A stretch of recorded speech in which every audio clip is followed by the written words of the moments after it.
Pleased to now welcome in the man of the hour, Cal Raleigh. Cal, first off, thanks for joining us here. And you hear that treatment, all the players, your peers talking about you and your accolades from this season. What does that mean to you? Yeah, good morning, and thanks for having me on. It's quite an honor, really. I mean, there's no better honor than getting supported and voted on by your peers, the guys who go through it every day with you, and guys who are in the trenches. So, like I said, no better honor than being voted by the game's best and the guys who are out there doing it every single day with you. I know it can be difficult at times to brag on yourself and to toot your own horn, but I just feel like you are so deserving of this opportunity right now because you look at a league full of stars and the list goes on and on and on, from just a short list of Shohei Ohtani to Aaron Judge to Kyle Schwarber, on and on we could go. Does it put into perspective for you of just how dominant you were this year, doing the things that you did, setting all the records along the way? No, not really. The whole time it was always team oriented and thinking about, how can we, be the best we can be, get to the playoffs, win the division, get to a World Series. And that was always the goal. And along the way, these things started piling up and kind of just happening out of nowhere. So it was a crazy year. Like I said, very emotional, very fun. Had a great time and got to do it, with some great teammates and my family, and it was a crazy year. Hard to beat that one. Yeah, when you look back at your numbers from this season, is there any specific category that like you are most proud of? Obviously, you get all the love for the 60 homers, but with everything you were able to do, what number do you like the most? I don't know. Obviously, it's a team game, and getting to, I think first and foremost, where we got to this year was first time in 20 years, making it to the CS and winning our division for the first time in a long time. So obviously those things pop up to me first. If you were to ask me about numbers, I think the one that sticks out is probably just the home runs, like, 60 home runs. Never thought that was ever going to be a thing. I didn't know if I would ever hit 60 in my lifetime. So to do that in a year is pretty surreal to think about, and it was kind of a crazy ride.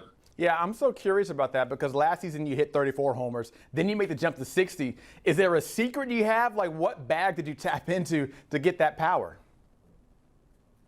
Yeah, I mean, I've always been a strong guy, so I've always had power. It's always just been about trying to get more consistent and trying to put more bat on ball. So um, it's just kind of how it goes. And I've had to work from both sides of the plate, right and left, and continue to make one side better. And to me, it was just about becoming more consistent in my approach and what I'm trying to do at the plate, and not trying to change every day. I think sometimes those baseball players, there's so many days in the year, we can have a bad game, and you want to go up there and try to fix something when sometimes you're just fine where you're at. Yeah, we see this graphic here, most homers in a season in AL history, a whole bunch of black and white, and then Aaron Judge with the 62 from just back in 2022. This year right here, you guys go 90 and 72 in Seattle. You win the division. You make it all the way to the ALCS. When you look back on this season, how do you feel? Is there any disappointment that you're not still playing right now, or are you able to at least kind of reflect and have those positive emotions? Yeah, like I said, I'm super proud of the guys here, and I think overall, looking at the season, it was a very fun season. I had a great time with these guys. Unfortunately, we didn't make it to the World Series and win one. That's the goal, and we understand that. It's unfortunate, but that doesn't take away from what we were able to accomplish this year. First time in 20 years winning division, making it to the CS, something we haven't done in a long time. So obviously it's a great step forward, and we're going to look to continue to do that. And the goal is not going to change, for us or for the other 29 teams. The World Series is the ultimate goal, and we're just going to keep working until we get there. So. You go on a run like y'all did this year. Did things seem different around Seattle, around the area of just folks being fully tapped in to Mariners baseball this year?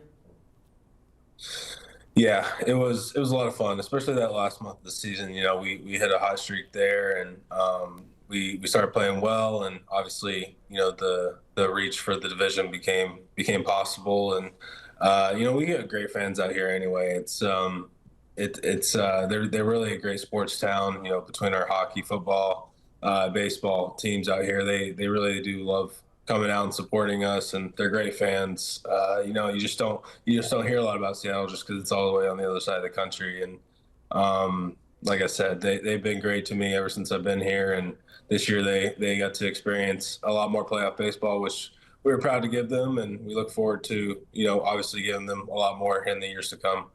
I'm going to go a little bit left field here with this next question. Folks obviously know you as Big Dumper, even with the shirt I'm showing off right here. I have my own nickname that I created for you, basing it off of Big Dumper, and it goes Big Old Dump. I kind of will say it like Big Old Dump. Cal Raleigh with a big old thump. Big old dump. He hit 60 homers. Big old dump. That performance, you hear that, you hear my own new nickname for you. How do you feel about it? Can we allow that to rock on for the seasons to come? Oh yeah, that sounds great. We get a lot of people that kind of put a little twist on Big Jumper, so that'll definitely play. That has a good ring to it, so you can keep rocking that. Where can that rank then in the other twists you've seen to Big Dumper then? Oh boy, there's a lot of them. It's probably high up there, honestly.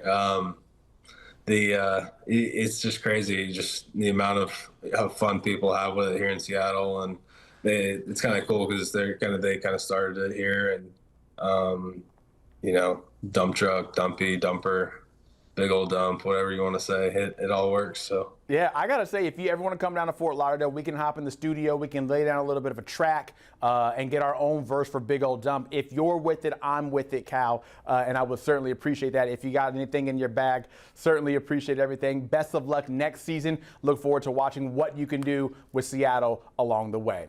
Cal Raleigh, the winner of the Players Choice Award for the Player of the Year, had an amazing year, and some of the other guys who won awards so far this year. Aaron Noligan, the Philanthropist of the Year Award. You see Cal Raleigh with that Player of the Year, and after that, so many things voted on by the players. They have a paper ballot that they get down there, and they go and vote player by player for who they want to win. Paul Skeens, the NL Outstanding Pitcher. Kyle Schwarber, Outstanding Player. Ronald Acuna Jr. with my Braves, the NL Comeback Player of the Year.